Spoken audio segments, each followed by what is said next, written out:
Welcome to this week's episode of the Big Book Living Alive podcast, a weekly podcast showcasing the 1993 Big Book Seminar presented by Joe&Charlie in Latrobe, Pennsylvania. I am your host, Brad S., and I am an alcoholic. So I'm in the rooms one night, and you hear someone say, the steps are in order for a reason. And I was like, okay, they go 1 through 12. But that's not what they meant. What they meant was the way you do the steps was laid out in a very particular order. You spend the first 3 steps clearing the decks, realizing what you are not able to do, and that you need help. Okay, so we've done that. Now you're going to turn the corner, and again, remember, this is a program of action. You must do something. You do not get to sit back and say, hey, I'm done, I got to 3. Now what do we do? Well, now it's time to take a look inside. Let's see who we are, how we tick, and what we could do to be better. But before we can do that, Joe and Charlie are going to show us a little bit about ourselves and what we need to be looking at as we head into step 4. Let's hear what they have to say.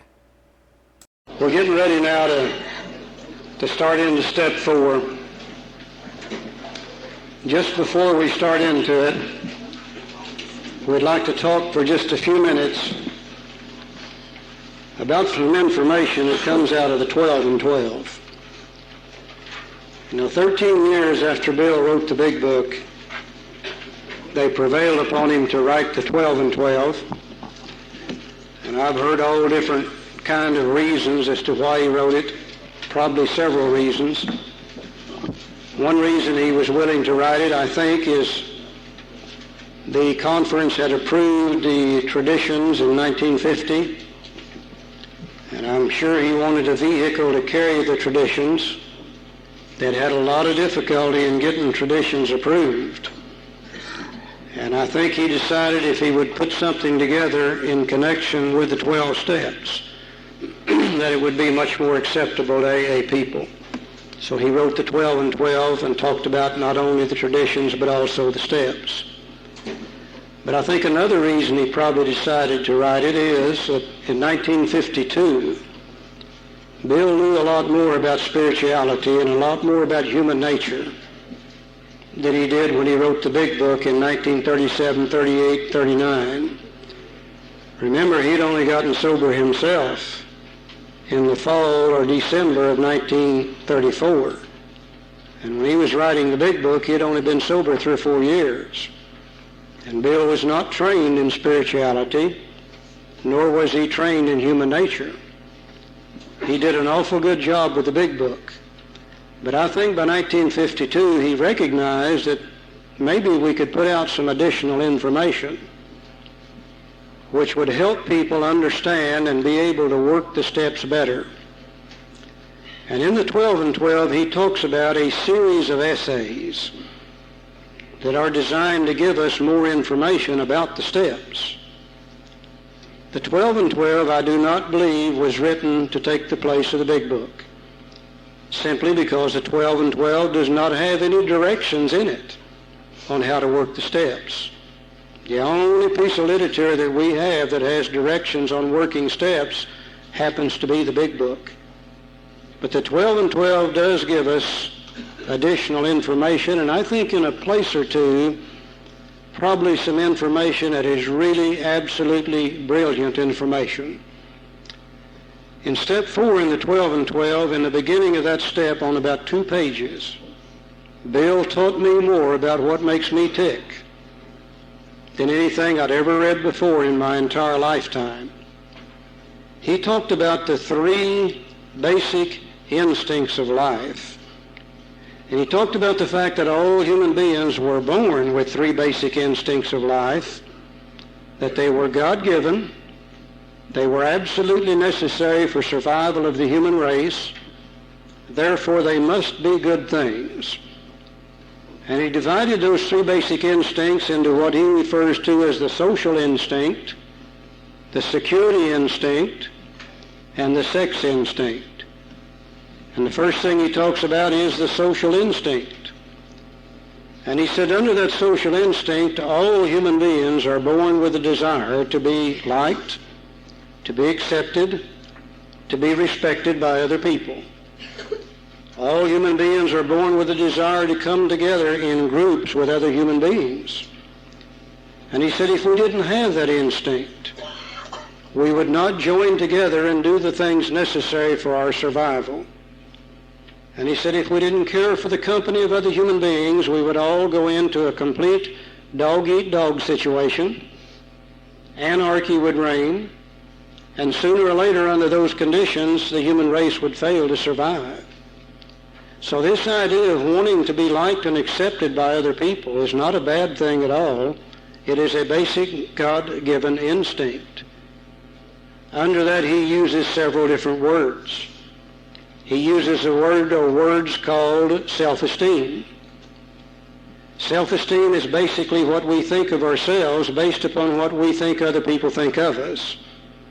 If they seem to like us and accept us and respect us, then we feel pretty good about ourselves. If we think they don't, then we feel pretty lousy toward ourselves.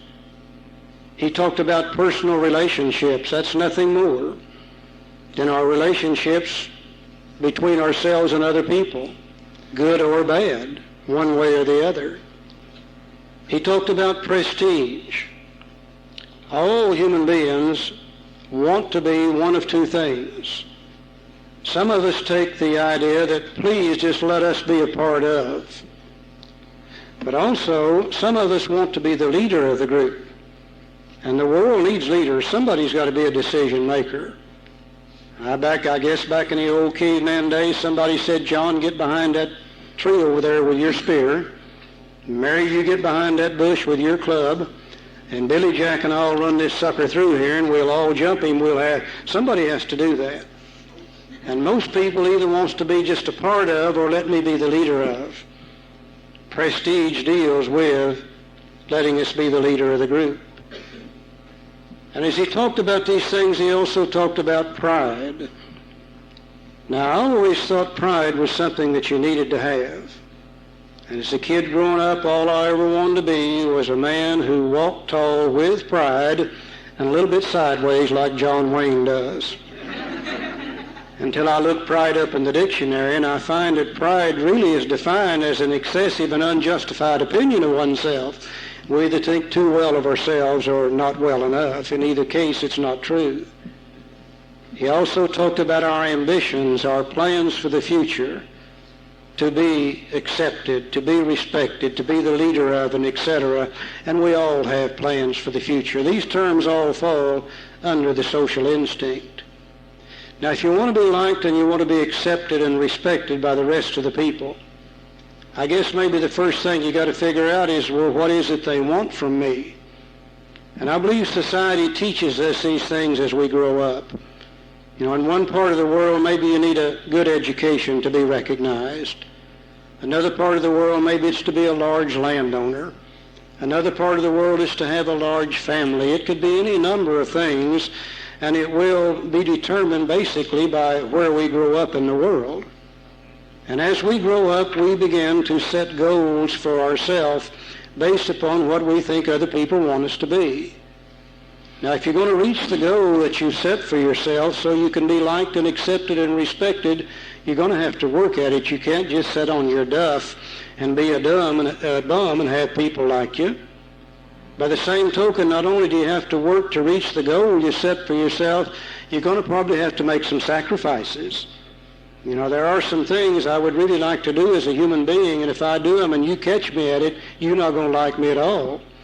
And I don't think I would do the work necessary to reach the goal, whatever it might be, nor make the sacrifices necessary to have you like me if I didn't get some kind of reward for doing that. Bill gave us the reward in his story when he said, I had arrived. And how many of us have set that goal, whatever it might be, and worked and strived and sacrificed, and finally we reach the goal and they pat us on the back and they say, Joe, you're a fine fellow, you're really doing great. And we do get a feeling from that which really is indescribably wonderful. The only thing wrong with it, though, it seems to be just a temporary feeling. Hell, you no sooner experience than you look around and you say, well, is this all there is to it? And you set another goal. And you work and you work and you strive and you strive and you sacrifice and you reach the new goal and you get all the praise and all the prestige, but it doesn't last long and you set another goal. And it seems to create within we human beings an insatiable desire for more power, more prestige, more praise, and etc. And we're not getting it quite fast enough, and they're not giving it to us the way we think they ought to, so most of us start taking a few shortcuts. We begin to do a little lying, a little conning, a little manipulating, a little stepping on other people's backs, and the instant we do, we create pain and trouble for other people. And we create pain and problems for them, then they in turn retaliate against us and create pain and suffering for us. It's plain that a life run on self-will can hardly ever be a success, because under those conditions we're always going to do those things that throw us in conflict with other people, and the end result is it creates pain and suffering for ourselves. Bill talks about the security instinct. Now I know in AA we try to live one day at a time, but I also know just about everybody in this room has an insurance policy.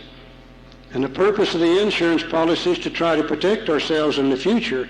This is a basic God-given thing. If we were not concerned about the future, we would not do those things necessary to be secure in the future. And we wouldn't provide the food, the clothing, the shelter, and the things that we have to have. And the next drought season, we would all starve to death. The next winter season, we would freeze to death. So the need to be worried about and thinking about those things in the future is actually a basic God-given thing.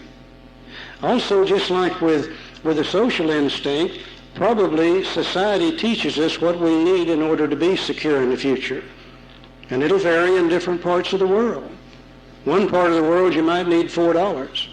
Another part of the world you need 4,000. Another part of the world 4 million. Another part of the world 172 coconuts, whatever it is that they use to measure their security by. And based on what society teaches us, we set goals for ourselves. And if you're going to be secure in the future, you're going to have to work at it. You can't just sit on your duff and be secure in the future, and at the same time you're going to have to make sacrifices. You can't blow everything you got today and be secure tomorrow. And I don't believe we would do the work necessary nor make the sacrifices necessary to be secure, again, if we didn't get a reward for doing so. And again, that reward is the great feeling that we get at the moment of successful completion of the goal. How many of us have set the goal for the new shoes, for the new dress, for the new suit, for the new couch, for the new car, for the new home? And we work and we work and we strive and we strive, and the day that sucker's paid off and it becomes ours and nobody can take it away from us, my God, what a great feeling that is. If it's the mortgage on the home, we might even call in the neighbors, and we'll have a party and we'll celebrate by burning the mortgage. And one thing wrong with it is just temporary feeling. Hell, you no sooner get it paid for than you look around and her house is bigger than mine. And he's driving a Cadillac and I'm still in a Chevrolet.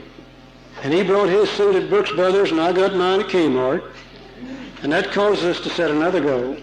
And we strive and we strive and we sacrifice and we work and we work and we reach the new goal and it feels great, doesn't last long, and we set another goal.